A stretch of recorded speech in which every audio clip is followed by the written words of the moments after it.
اس سورج گرہن پر تحقیقی کام کر رہے تھے، جو 2008 میں 200 صفات پر مشتمل ایک تفصیلی رپورٹ پیش کی گئی تھی، جس میں مناسب جگہ تریگنا کو بتایا تھا۔ کہاں کا سائنسداں تھا؟ امریکہ کا تھا۔ اور یہاں ملک اور غیر ملک کے سائنسداں جولائی 2009 کو بہار کی راجدھانی پٹنہ پہنچنے لگے۔ اس کا امریکہ کے ناسا اور اسرو جیسے سائنسی تحقیق کے اداروں کے سائنسداں بھی پہنچے تھے، اور ہزاروں کی تعداد میں عام لوگ رات کو ہی تریگنا پہنچ گئے۔ خاص قسم کے چشمہ لگائے انتظار کر رہے تھے کہ صبح 5:29:58 کا وہ لمحہ آ ہی گیا، لیکن موسم کی خرابی سے نہیں دیکھ پائے تھے۔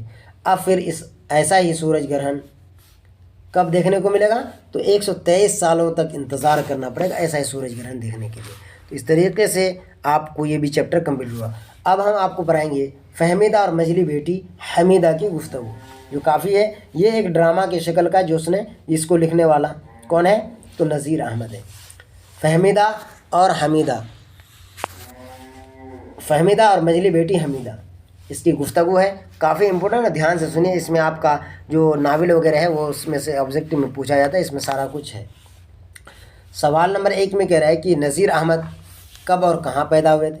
تو نذیر احمد کی پیدائش 6 دسمبر 1836 عیسوی کو ضلع بجنور کے افضل گڑھ پرگنہ کی بستی کوریٹر میں ہوئی۔ سمجھ میں آ گیا؟ اگلا سوال ہے، سوال نمبر 2 میں کہہ رہا ہے کہ نذیر احمد کے ناولوں کا نام لکھیے، اس نے کتنے ناول لکھے، اس کے نام ہیں یہاں۔ جواب، نذیر احمد کے ناول مندرجہ ذیل ہیں۔ نمبر 1 میں ہے میرات العروس، جو 1869 میں لکھا گیا، بنات الناس 1872، 3 نمبر میں ہے توبۃ النصوح 1877، 4 نمبر میں ہے فسانہ مبتلا 1885، 5 نمبر میں ہے ابن الوقت 1888، اور 6 نمبر میں ہے رویائے صادقہ 1884 عیسوی میں، اور ایامی 1891۔ اس طریقے کا جو ہم چیپٹر وائز پڑھا رہے ہیں، تو بہتر طریقے سے ایسے ہر ایک چیپٹر کا ویڈیو ہمارے پلے لسٹ میں اس چینل میں اپلوڈ ہے، وہاں سے بھی آپ دیکھ سکتے ہیں۔ 10-10 12-12 منٹ کا ایک چیپٹر ہے، لیکن ہم یہاں بہت تیزی سے آپ کو پڑھا رہے ہیں، کیونکہ یہ میراتھن کلاس اور شارٹ میں ہم صرف آبجیکٹو اور سبجیکٹو کوسچن جو VVI ہے اسی کو ہم پڑھا رہے ہیں۔ تو اس طریقے سے نذیر احمد کے ناول مندرجہ ذیل ہیں۔ پوچھ سکتا ہے، آپ کو یہاں اکثر پوچھتا ہے کہ بنات الناس یا ابن الوقت یا توبۃ النصوح، یہ 3 پوچھتا ہے، یا پوچھے گا کہ توبۃ النصوح کب لکھا گیا تھا؟ تو 1877 عیسوی میں۔ چلیے اگلا سوال ہے، فہمیدہ اور حمیدہ نصوحی کون تھی؟ تو فہمیدہ نصوح کی بیوی تھی اور حمیدہ نصوح کی مزلی بیٹی تھی۔ یہ کوشچن کو آپ کو سمجھ لینا ہے، یہ پوچھتا اور کنفیوژن ہو جاتا ہوں۔ فہمیدہ نصوح کی بیوی تھی اور حمیدہ نصوح کی مزلی بیٹی تھی۔ کلیئر؟ اردو کے کسی 5 ناول نگاروں کے نام، یہاں سے بھی پوچھ سکتا ہے۔ تو جواب میں ہے، نمبر 1 میں ہے ڈپٹی نذیر احمد، دوسرا ہے سہیل عظیم آبادی، سعادت حسن منٹو، پریم چند اور راجندر سنگھ بیدی۔ یہ کیا ہے؟ اردو کے مشہور ناول نگار ہیں۔ اگلا سوال ہے، نذیر احمد نے کس کی تعلیم و تربیت کے لیے ناول لکھے تھے؟ تو نذیر احمد نے اپنی بیٹیوں کی تعلیم و تربیت کے لیے ناول لکھے تھے۔ 5 نمبر میں ہے زیر نصاب ناول کے اقتباس سے 2 کردار کے نام لکھیے۔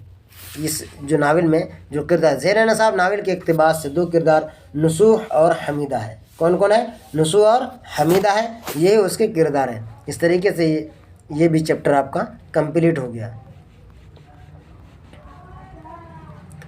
اب ہم مکتوبات غالب کی طرف چلتے ہیں۔ یہ مکتوبات جو غالب ہے یہ کافی ہے۔ مکتوب کا مطلب ہوتا ہے خط، مکتوب کا جمع مکتوبات، اور خط کو ہی مکتوب کہتے ہیں۔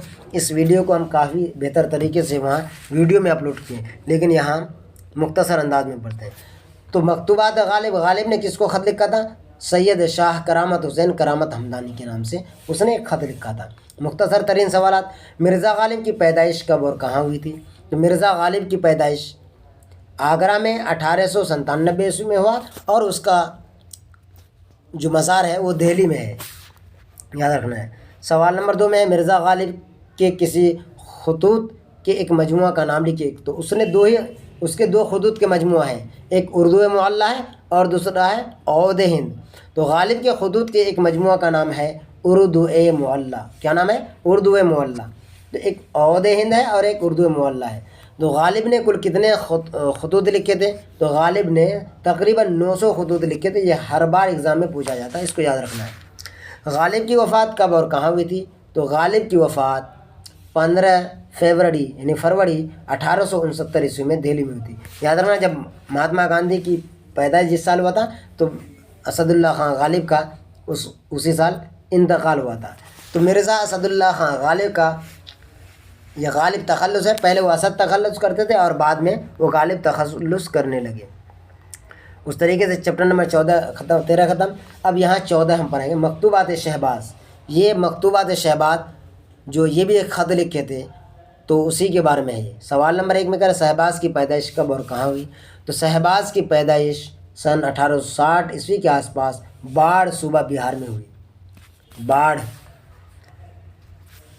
دوسرا ہے سوال، شہباز کی کتنی شادیاں ہوئی اور ان کی بیوی کے نام کیا ہیں؟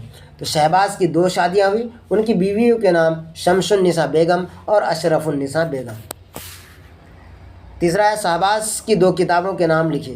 تو 2 کتابوں کا نام خیالات شہباز اور خدا کی رحمت، مقدمہ خیالات آزاد، یہ اس کی کتابیں ہیں۔ شہباز نے شامل نصاب مکتوب میں جس بچی کو مخاطب کیا ہے اس کا نام کیا ہے؟ تو شہباز نے شامل نصاب مکتوب میں جو اپنی بیٹی سغرا کو مخاطب کیا ہے، وہ خط کی طرح اپنے بیٹی کے نام لکھا جو سغرا۔ 5 نمبر میں ہے، کہتا ہے کہ شہباز نے شاعری میں کن شعراء کی تقلید کی، یعنی کس کا پیروی کیا ہو یا کس کے رہبری وہ کس سے مطلب سیکھے ہو۔ تو شہباز نے شاعری میں نظیر، حالی، اکبر الہ آبادی کی تقلید کیا ہے۔ نظیر، الطاف حسین حالی اور اکبر الہ آبادی کی تقلید کی ہے۔ سوال نمبر 6 میں کہہ رہا ہے کہ مندرجہ ذیل الفاظ سے جمع بنائیں۔ یہ کتاب میں ہے، اس طریقے سے پوچھتا ہے۔ تو یہ حق کا حقوق ہو گیا، فن کا فنون، قبر کا قبور، منزل کا منازل، دلیل کا دلائل، ولی کا اولیاء، امت کا امم، دین کا ادیان۔ تو اس طریقے سے آپ کا بہت سارے جمع، واحد سے جمع اور ضد، ازداد، مترادفات کی بھی ویڈیو ہمارے چینل میں اپلوڈ ہے اور قواعد کے بھی بہت سارے ویڈیو اپلوڈ ہے پلے لسٹ میں، آپ وہاں سے بھی جا کر کے دیکھ سکتے ہیں۔ چیپٹر نمبر 15 آپ یہاں سے شروع ہوتا ہے، مکتوبات مہدی آفادی۔ مہدی آفادی جو مولوی سید مقبول احمد صمدانی کے نام ایک خط لکھتے ہیں، مکتوب کے بارے میں پہلے ہی بتا دیے۔ سوال نمبر 1 میں کہہ رہے ہیں مہدی آفادی کب اور کہاں پیدا ہوئے؟ تو مہدی آفادی گورکھپور میں 1828 عیسوی میں پیدا ہوئے تھے۔ اگلا، مہدی آفادی نے کتنی شادیاں کی تھیں؟ تو مہدی آفادی نے 3 شادیاں کی تھیں۔ سوال نمبر 3 میں کہہ رہا ہے کہ مہدی آفادی کو اردو کے علاوہ کن کن زبانوں میں مہارت حاصل تھی؟ تو مہدی آفادی کو اردو کے علاوہ فارسی، انگریزی زبانوں میں مہارت حاصل تھی۔ اگلا سوال 4 نمبر میں کہہ رہا ہے کہ مہدی آفادی کی بیگم کا نام کیا تھا اور وہ کس نام سے مشہور ہوئے تھے؟ مہدی آفادی کی بیگم کا نام عظیم النساء تھا، جو بیگم مہدی کے نام سے مشہور تھیں، اور یہ ایگزام میں پوچھتا ہے، اس کو یاد رکھنا ہے۔ سوال، مہدی آفادی کا اصل نام کیا تھا؟ تو مہدی آفادی کا اصل نام مہدی حسن تھا، یہ بھی آبجیکٹیو میں پوچھتا ہے۔ چلیے اب یہاں سے ہم تھوڑا قواعد کو پڑھاتے ہیں، کافی امپورٹنٹ ہے۔ درج ذیل محاوروں کے معنی، یہاں آپ کو کچھ محاورہ ہم دیے جو کئی بار ایگزام میں یہ پوچھا ہے، اور ان میں سے بھی ایک آدھ محاورہ آپ کے ایگزام میں اس بار بھی آ جائیں گے۔ تو آپ کا محاورہ کیا کیا ہے؟ تو زیر و زبر ہونا، آنکھ دکھانا، ہتھیلی پر سرسوں جمانا، آنکھوں کا تارا ہونا، عید کا چاند ہونا، تارے گننا، کان دینا، عقل کا دشمن، لوہے کے چنے چبانا، سبز باغ دکھانا، آب و دانہ اٹھانا۔ ان تمام محاوروں کا ہم جملے میں نیچے استعمال کیے ہیں، یہاں آپ دھیان سے دیکھیے گا۔ تو ساتھیو، اگر اور بھی محاورہ آپ کو پڑھنا ہے تو پلے لسٹ میں اور بھی 2-3 ویڈیو صرف محاوروں کا ہی اپلوڈ ہے، اور ہندی کے بھی بہت سارے ویڈیو اپلوڈ ہے جس میں ویاکرن سمبندھت بہت سارے ولوم شبد اور ہندی محاورہ بھی پڑھایا گیا ہے کافی بہترین طریقے سے۔ تو آپ ہمارے اس ویڈیو کو اب تک فٹافٹ لائک کر دیجیے، اور جو بھی ساتھی آپ کے جاننے والے اس کو شیئر کر دیجیے، کافی امپورٹنٹ ہے کیونکہ یہ میراتھن کلاس چل رہا ہے۔ چلیے تو زیر و زبر ہونا ایک محاورہ ہے یہاں، اس کا ہے کیا؟ تباہ و برباد ہونا، زیر و زبر ہونا تباہ و برباد ہونا۔ دوسرا ہے آنکھ دکھانا یعنی دھمکی دینا، ہتھیلی پر سرسوں جمانا، ناممکن کام کو ممکن کر کے دکھانا۔ عید کا چاند ہونا، آج کل میرا دوست عید کا چاند ہو گیا یعنی نظر ہی نہیں آتا ہے۔ تارے گننا، ان دنوں وہ رات بھر تارے گنتا رہتا ہے یعنی ایگزام کی تیاری کرتا ہے تو اس کو سونے کی فرصت ہی نہیں ملتا ہے۔ اگلا ہے کان دینا یعنی بڑوں کی بات پر کان دینا چاہیے۔ آج کل جو ہم لوگ بچے ہیں، بڑے لوگ کچھ بھی کہتے ہیں تو اس کی باتوں پر ہم دھیان نہیں دیتے، لیکن دھیان دینا چاہیے، کان دینا چاہیے۔ اس کا عقل کا دشمن ہونا، وہ بات سمجھتا ہی نہیں، وہ عقل کا دشمن ہے یعنی آج کل کا بچہ بات کو سمجھتا ہی نہیں۔ آٹھواں ہے لوہے کے چنے چبانا، اسے میرٹ لسٹ میں آنے کے لیے لوہے کے چنے چبانے ہوں گے۔ اب دیکھیے، آپ کو اگر ایگزام میں ٹاپ کرنا ہے تو آپ کو اس طریقے سے محنت کرنا پڑے گا کہ آپ ایگزام میں اپنے کوچنگ میں، اپنے اسکول میں اور بہار لیول پر ٹاپ کر سکتے ہیں۔ آپ لوگ کو اس کے لیے محنت کرنا شرط ہے۔ اسی لیے کہتا ہے منزل کی جستجو ہے تو کر زہد مسلسل، منزل کی جستجو ہے تو کر زہد مسلسل، یوں ہی مفت میں چاند اور ستارے نہیں ملتے ہیں۔ چلیے تو لگاتار محنت کیجیے، یقیناً آپ کو کامیابی ملے گی۔ اگلا ہے سبز باغ دکھانا، یعنی دوران الیکشن سیاسی لیڈر سبز باغ دکھاتے رہتے ہیں، یا آپ کہیں بھی جائیے گا نیچے سے پیسے دکھائیے گا تو آپ کا کام ہو جائے گا، ایسا بھی ہوتا ہے۔ اس کے بعد ہے 10واں ہے آب و دانہ اٹھانا، ان دنوں وہ سخت بیمار ہے، لگتا ہے اب وہ دانہ اٹھ جائے گا، یعنی اب وہ اس دنیا سے رخصت ہونے والا ہے۔ آب و دانہ اٹھنا کا مطلب یہ ہوا۔ اب یہاں کچھ ہے الفاظ، کہہ رہا ہے کہ درج ذیل الفاظ کی ازداد بنائی یعنی الٹا، تو یہاں کیا ہو جائے گا؟ جسم کا روح، دنیا کا آخرت، حق کا ناحق، غربت کا عمارت، نشیب کا فراز اور حق کا باطل، حسن کا قبح، اس طریقے کا ضد کئی ویڈیو ہمارے یوٹیوب میں اپلوڈ ہے، وہاں سے بھی آپ دیکھ سکتے ہیں۔ چلیے یہاں ہے اسم کی قسمیں، اسم کی 2 قسمیں ہوتا ہے، اسم عام اور اسم نکرہ، یہ ہم آپ کو اوپر میں بھی پڑھا دیے ہیں اور یہاں بھی پھر سے یہ آگے ایک بار فٹافٹ دیکھ لیتے ہیں یہاں کیسا ہے۔ کہتے ہیں اسم کی 2 قسمیں، اسم خاص یعنی اسم خاص کو اسم معرفہ کہتے ہیں، تو اسم خاص اور ایک ہے اسم عام۔ اسم عام وہ اسم ہے جو ایک قسم کی چیزوں کا نام ہو، مثلا کرسی، گائے، ٹوپی، میز۔ کرسی کوئی سا بھی کرسی ہو سکتا ہے، وہ اس لیے وہ عام ہو جائے گا۔ اسم خاص وہ اسم ہے جو کسی خاص شخص، جگہ یا چیز کا نام ہو، مثلا مولانا ابوالکلام آزاد، جانتے ہیں آپ، ہمارے بھارت کے پہلا شکشا منتری تھے یعنی وزیر تعلیم۔ اس کے بعد حیدرآباد، جو دکن بھارت میں ایک شہر ہے حیدرآباد، جہاں 4 مینار ہے۔ اس کے بعد ہمالیہ پہاڑ، یہ ہمالیہ پہاڑ جس کی اونچائی 8848 میٹر ہے، وہ ایک ہی ہمالیہ پہاڑ ہے، اسی لیے اس کو ہم اسم خاص کہہ سکتے ہیں۔ اسم خاص یعنی اسم معرفہ کی قسمیں۔ اب اسم معرفہ کی یہاں جو قسمیں ہے وہ کافی امپورٹنٹ ہے، یہاں آپ ضرور دیکھیں گے۔ تو اسم معرفہ کی جو قسم نمبر 1 میں ہے علم، وہ اسم خاص ہے جو کسی خاص شخص، جگہ یا چیز کا نام ہو، جیسے احمد، ممبئی، گنگا، اس کو اسم علم کہتے ہیں۔ دوسرا کیا ہے؟ اسم خطاب۔ خطاب کس کو کہیں گے؟ وہ ہے اسم، یہاں دیکھیے گا دھیان سے آپ لوگ کیونکہ اس سے ریلیٹڈ ایگزام میں کوسچن آتا ہے۔ وہ اسم معرفہ ہے جو کسی جماعت کی طرف سے یا سرکار یا قوم کی طرف سے کسی خوبی کی وجہ سے دیا جاتا ہے تو اس کو خطاب کہتے ہیں، جیسے بھارت رتن، یہ سرکار کی طرف سے دیا جاتا ہے، پدم شری یہ بھی ایوارڈ ہے دیا جاتا ہے، پدم بھوشن یہ بھی سرکار کی طرف سے دیا جاتا ہے، خان بہادر یہ بھی ایک کسی قوم کی طرف سے دیا جاتا ہے، سر جیسے کہ سر سید احمد خان کو سر کا خطاب کون دیا تھا؟ انگریزوں نے دیا تھا۔ اس کے بعد شمس العلماء، یہ سارے کے سارے خطاب کی مثال ہے۔ بھارت رتن کسی کو دیا، یہ خطاب ہے۔ خان بہادر کہہ دیا کسی کا، سر سید احمد خان کو ایک انگریزوں نے خطاب دیا تھا سر، تبھی سے سر کا خطاب اس کو لگ گیا تھا۔ چلیے اب اگلا ہے تخلص۔ تخلص کس کو کہتے ہیں؟ وہ خاص نام جو شاعر اپنے کلام میں پورے نام کے عوض میں استعمال کرتا ہے، جیسے غالب، میر، سودا، حالی، شوق وغیرہ وغیرہ۔ تو یہ جیسے مرزا اسد اللہ خان غالب، تو لاسٹ میں ایک غالب ہی استعمال کرتے ہیں تو اس کو ہم لوگ تخلص کہیں گے۔ میر درد کا پورا نام میر درد ہے، اس کو میر سے ہی جانتے ہیں۔ سودا کا پورا نام ہے مرزا محمد رفیع سودا۔ حالی کا نام ہے پورا الطاف حسین حالی۔ شوق کا پورا نام کیا تصدق حسین ہے یا شوق لکھنوی ہے. تو اس طریقے سے یہ شارٹ میں جو لکھا ہے اس کو ہی ہم لوگ تخلص کہتے ہیں. چلیں اب آگے کیا ہے لقب. تو لقب کس کو کہیں گے ہم؟ وہ نام جو اصل نام کے عوض میں مشہور ہو جائے اس کو لقب کہتے ہیں. جیسے کلیم اللہ، خلیل اللہ، بابا قوم، بابا اردو وغیرہ وغیرہ. یہ کیا ہے لقب ہے. کلیم اللہ کون ہے؟ تو موسیٰ علیہ السلام کو کلیم اللہ کہا جاتا ہے، یعنی اللہ تعالیٰ سے بات کرنے والا. خلیل اللہ اس کے بارے میں بھی جانتے ہیں آپ لوگ. بابا قوم کس کو کہتے ہیں؟ فادر آف نیشن، جس کو انگریزی میں کہتے ہیں، اردو میں بابا قوم کہتے ہیں اور ہندی میں راشٹر پتا. تو یہ کون ہے؟ مہاتما گاندھی کو بابا قوم کہا جاتا ہے. بابا اردو کون ہے؟ تو بابا اردو مولوی عبدالحق کو کہا جاتا ہے بابا اردو، یعنی اردو کا پتا کہہ سکتے ہیں ہم آپ اس کو. چل اب آ گیا کیا عرف. 5 نمبر میں کیا ہے عرف. عرف کہتے ہیں کس کو؟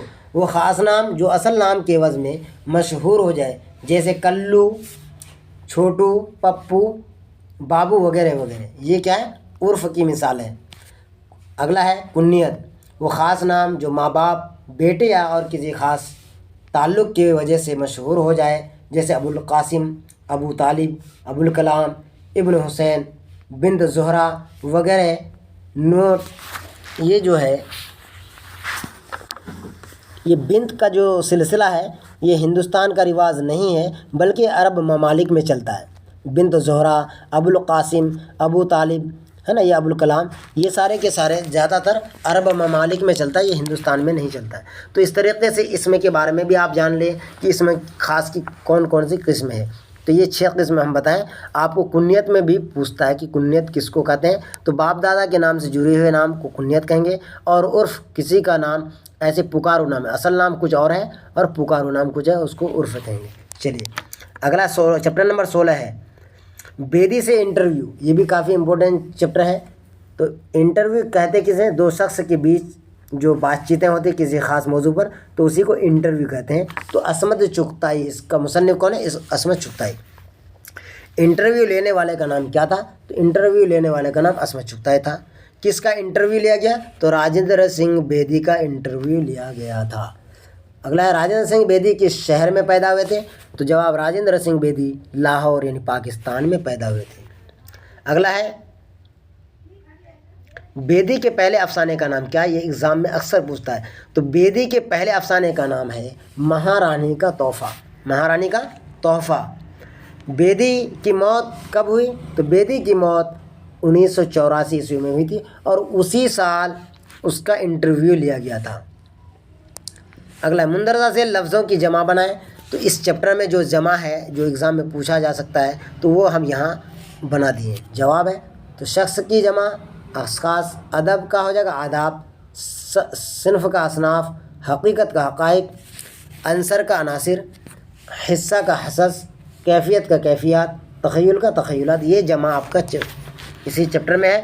آپ کا یہاں اس کو دھیان سے پڑھ لینا، دیکھ لینا ہے تاکہ آپ کا اس طریقے سے آئے گا تو آپ اس کو حل کر لیں گے. اسی میں ہے درج ذیل الفاظ کی ضد بنائیں یعنی ازداد لکھیے.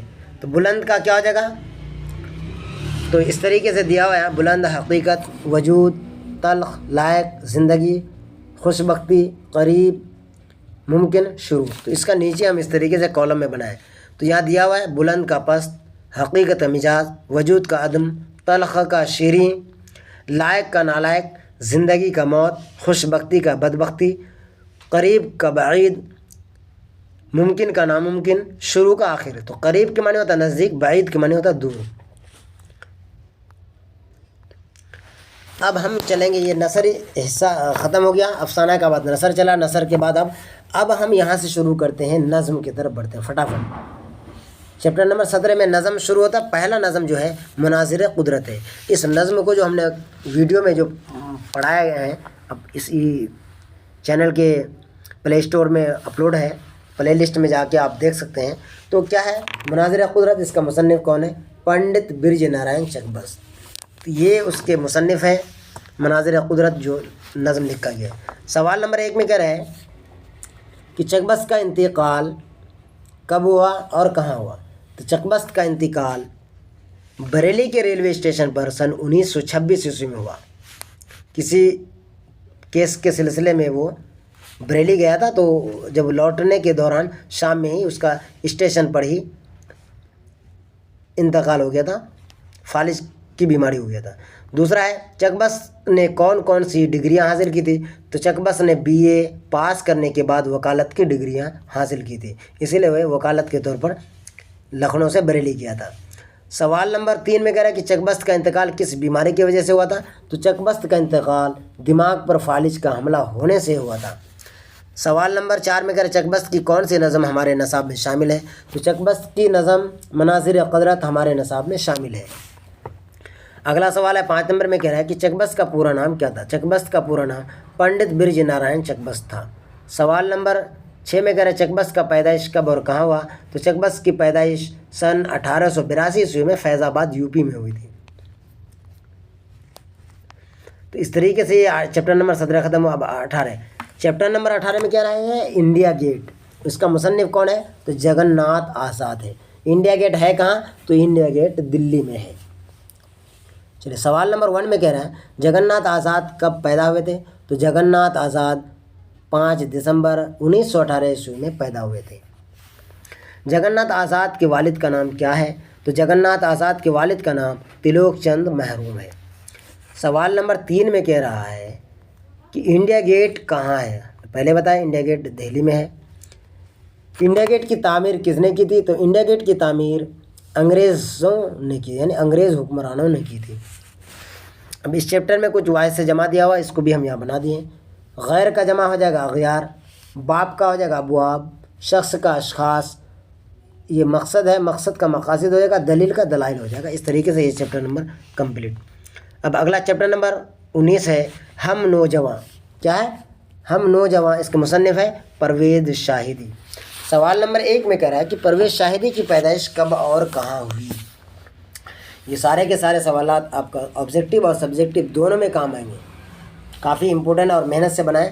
آپ لوگ پلیز ویڈیو کو لائک کر دیجیے اور دوستوں سے شیئر بھی کیجیے۔ تو کہتا ہے کہ پرویز شاہدی کی پیدائش کب اور کہاں ہوئی؟ تو پرویز شاہدی کی پیدائش 1910 عیسوی کو لودھی کٹرا پٹنہ سٹی میں ہوا۔ اگلا ہے کتنے سال کی عمر میں پرویز شاہدی کی والدین دار فانی سے رخصت کر گئے تھے، یعنی انتقال کر گئے تھے؟ تو طالب علمی کے زمانے میں ہی پرویز شاہدی کے والدین اس دار فانی سے کوچ کر گئے تھے، یعنی انتقال کر گئے تھے۔ اگلا ہے پرویز شاہدی کے اہلیہ کا نام کیا تھا؟ تو پرویز شاہدی کا اہلیہ کا نام فضیلت النساء بیگم تھا۔ 4 نمبر میں کہہ رہا ہے پرویز شاہدی کے کسی 2 شعری مجموعہ کا نام لکھیے۔ تو پرویز شاہدی کے 2 شعری مجموعہ مندرجہ ذیل ہیں۔ کیا وہ؟ رقص حیات، دوسرا ہے تثلیث حیات، یہ 2 اس کے شعری مجموعہ ہیں۔ 5 نمبر کہہ رہا مخمس نظم کسے کہتے ہیں؟ تو یہ امپورٹنٹ ہے اور اس کو دھیان سے سن لیجیے آپ لوگ۔ تو مخمس نظم کہتے کس کو؟ کہتا ہے کہ مسدس اور مربع کی طرح مخمس بھی شاعری کی ایک حیت ہے۔ عربی میں مخمس کے معنی ہوتے ہیں 5 کے ہوتے ہیں، یعنی 5 مصرعے کے بند والی نظم کو مخمس نظم کہتے ہیں۔ کمپلیٹ۔ اس کا یہ بھی چیپٹر آپ کا کمپلیٹ ہوا۔ اب اگلا ہے 20 نمبر کا چیپٹر ہے، کہتا ہے کہ بجلی کا کھمبا۔ اس کا مصنف کون ہے؟ تو ندا فاضلی ہے۔ ندا فاضلی کہاں پیدا ہوئے تھے؟ تو ندا فاضلی گورکھ گوالیار میں پیدا ہوئے تھے۔ آپشن۔ اگلا سوال ہے ندا فاضلی کو کون کون سے ایوارڈ ملے تھے؟ تو ندا فاضلی کو ساہتیہ اکاڈمی ایوارڈ، شیکھر سمان، غالب ایوارڈ اور خسرو ایوارڈ جیسے اعزازات ملے تھے۔ اتنے سارے اس کو ایوارڈ ملے تھے، اس کو یاد رکھنا ہے، کوئی ایک سا پوچھے گا اس بار ضرور ایگزام میں۔ سوال نمبر 3 میں کہہ رہا ہے کہ ندا فاضلی کے 3 شعری مجموعے کا نام لکھیے۔ تو ندا فاضلی کے 3 شعری مجموعے مندرجہ ذیل ہیں۔ نمبر 1 لفظوں کا بل، دوسرا ہے مور ناچ، زندگی کی تڑپ، آنکھ اور خواب کے درمیان، کھویا ہوا سا کچھ وغیرہ وغیرہ، اس کے یہ شعری مجموعے ہیں۔ 4 نمبر میں کہہ رہا ہے کہ ندا فاضلی نے سماج کے کس طبقہ کو ابھارا ہے اپنی نظموں میں؟ تو جواب ندا فاضلی نے سماج کے کمزور اور پسماندہ طبقے کے مسائلوں کو اپنی نظموں میں ابھارا ہے۔ اس چیپٹر کا بھی ویڈیو ہم مکمل طور پر بھی اپنا یوٹیوب چینل کے پلے لسٹ میں اپلوڈ کر چکے ہیں، دیکھ سکتے ہیں۔ سبق نمبر 20 میں کہہ رہا ہے کہ خرا ڈینر، اس کے مصنف کون ہے؟ سید محمد جعفری۔ کہتا ہے کہ نظم خرا ڈینر کا تعلق کس صنف شاعری سے ہے؟ تو نظم خرا ڈینر کے شاعر سید محمد جعفر ہیں۔ فکری لحاظ سے یہ ایک مزاحیہ نظم ہے. کیا ہے یہ؟ ایک مزاحیہ نظم ہے. یہ پوچھتا ہے کہ کھڑا ڈنر کیسا ہے؟ تو مزاحیہ نظم ہے، اس کو یاد رکھنا ہے. سوال، اگلا سوال ہے دوسرا نمبر، سید محمد جعفری کہاں پیدا ہوئے؟ تو جواب میں سید محمد جعفری لاہور میں پیدا ہوئے تھے، یعنی پاکستان میں، سن 1905 عیسوی میں. سوال نمبر 3، اردو کے 5 مزاحیہ شاعروں کے نام بتائیے. یہ کافی امپورٹنٹ پوچھتا ہے. جواب، اردو کے 5 مزاحیہ شاعر مندرجہ ذیل ہیں. نمبر 1 اکبر الہ آبادی، دلاور فغار. 3 نمبر میں ہے شاعر خیامی.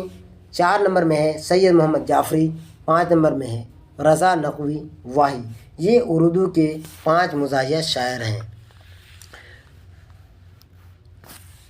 چیپٹر نمبر 22، عارف کی موت پر مرزا غالب نے ایک مرثیہ لکھا تھا. عارف یعنی عارف کون تھا؟ اس کا بھانجا تھا. مرثیہ کہتے کس کو ہیں؟ یہ تھوڑا سا ہم لوگ سمجھ لیتے ہیں.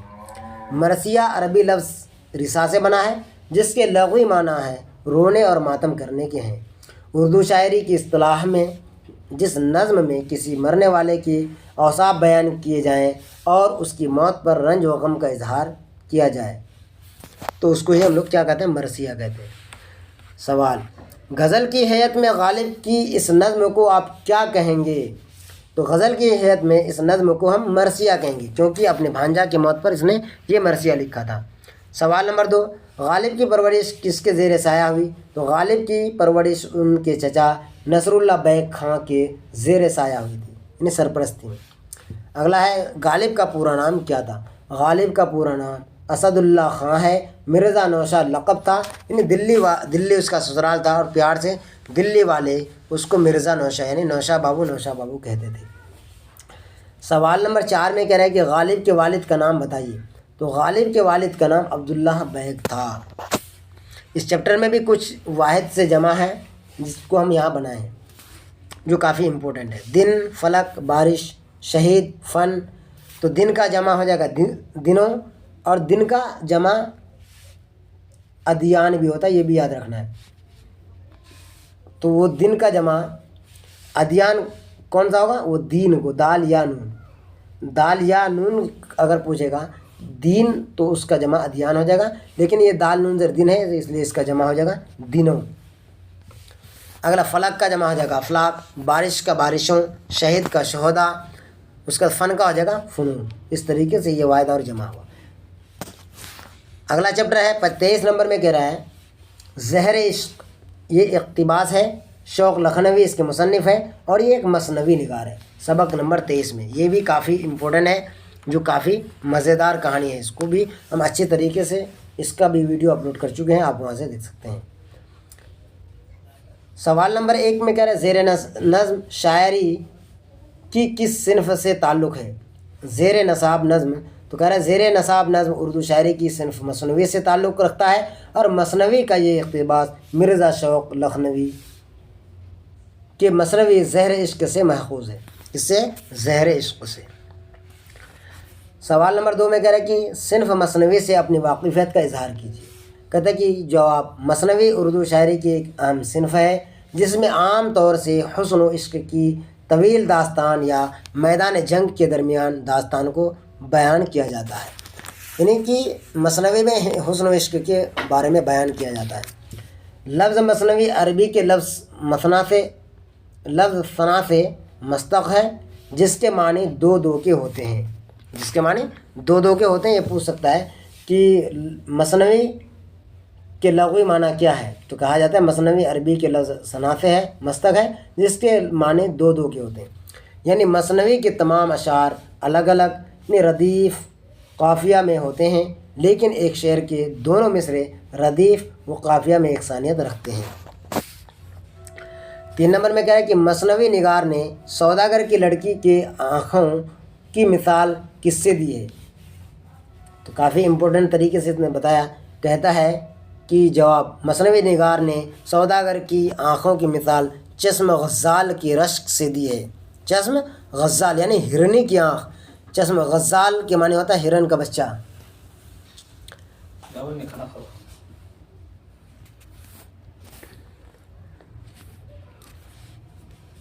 یہ اس وقت کی منظر کشی ہے جب شاعر شام کے وقت اپنے چھت پر تفریح کے لیے جاتا ہے تو اچانک اس کی نظر